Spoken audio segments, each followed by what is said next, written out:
Speaking of all this, as a final reflection, one of the things that you've noticed is that I think is that leftism guts the arts. It guts the arts because it will not let the arts be the arts. The arts speak for themselves. The arts speak about life, and life basically dictates what the arts say. When you have an ideology and you stuff the ideology into the art dies. It simply cannot do what it wants to do. It's like putting a 10-ton rider on a horse and saying, giddy up. It won't go because it's carrying this ideology, and all art wants to carry is life. All art wants to carry is reality. Leftism also destroys humor. And one of the things that really got me over the weekend was because this Jussie Smollett thing was such a disaster for the left, even the left started to make fun of it, and suddenly there was humor on the left again, which was like a welcome. I was happy to see it. It wasn't all on the left. My favorite was Charles Barkley, who's not really on the left. He's kind of just a loudmouth, and he says whatever he wants to say. But he was on, what is the show? The TNT halftime report, and he's on with Shaq, and he starts going off on Jussie Smollett, and they try to cut away from him, and the poor white guy is trying to get out of it, and Shaq just loses it. It was a great moment. What's the most ridiculous one over there that's still living that you would say has no chance of happening? Two black guys beating a black guy up. And having a black guy. What kind of hats they had on, Chuck? Crackers hats. All right, I think that's probably it. Okay. Pay him with cash. Chuckster. You pay him with Chuckster. cash or you write him a check, Chuck. Never break. Hey, listen, America. Chuckster. How? America.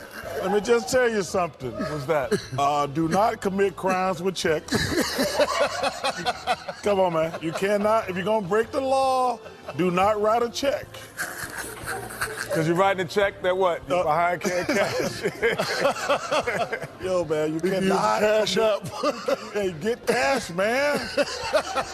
I never used the ATM. Now, I heard you can only get $200 out of Charles. $500. Stop, literally. Stop. You're going to make a lot of stuff to the ATMs. Jussie, you wasted all that damn time and money. You know what you should have did? What's that? Just went up to Liam Neeson's neighborhood. Could have solved all your damn problems. That's a great line. Just what he should have done is go to Liam Neeson's neighborhood, and he would have beaten him up for free. Then The Daily Show actually did Jussie Smollett, the movie.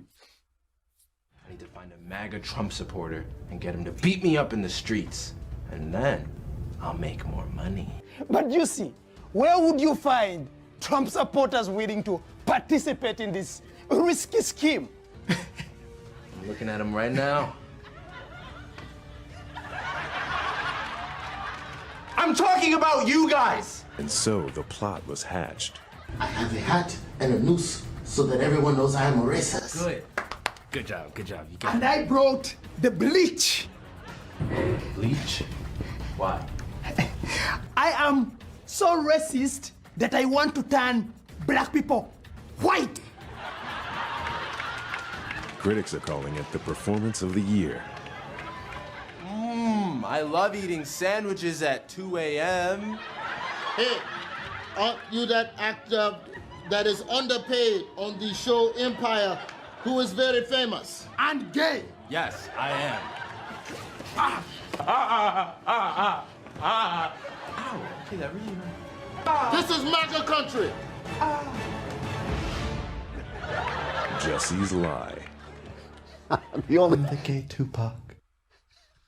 The only thing they got wrong is he drops the sandwich. In real life, he never let go of the sandwich. And people said, why didn't he let go of the sandwich? I thought this is a Subway. Those things are good. You don't just drop a Subway sandwich while you're faking a crime. But, it was heartening. It was heartening to see the left laugh at itself a little bit. A, because if you're not laughing at yourself, you're not laughing. I mean, that's the first thing. If you're not laughing at yourself, you're not really laughing. You're just punching at people. And B, because the past is over. The past is past. It really, as I wrote once in a novel, somebody said, if the past isn't past, what is? The past is past. And when they start to see how silly it is to be stuck in this stuff, when they start to laugh at themselves a little bit, maybe we can start talking again. Because they've set up this narrative where, oh, they care about the poor and we don't care about the poor. Oh, they care about black people and we don't care. That's not what the argument is. The argument is about the uses of government. The argument is about who should take care of the the poor. The argument is about how you get rid of racism, or at least mitigate racism, and what kind of racism you can mitigate. Those are the conversations we could be having if only they would move into the future and stop trying to reimpose these ideas that have been debunked since 1932. All right, that's it for me, but I will be back on Daily Wire Backstage, and I'll be back tomorrow. I'm Andrew Klavan. This is The Andrew Klavan Show.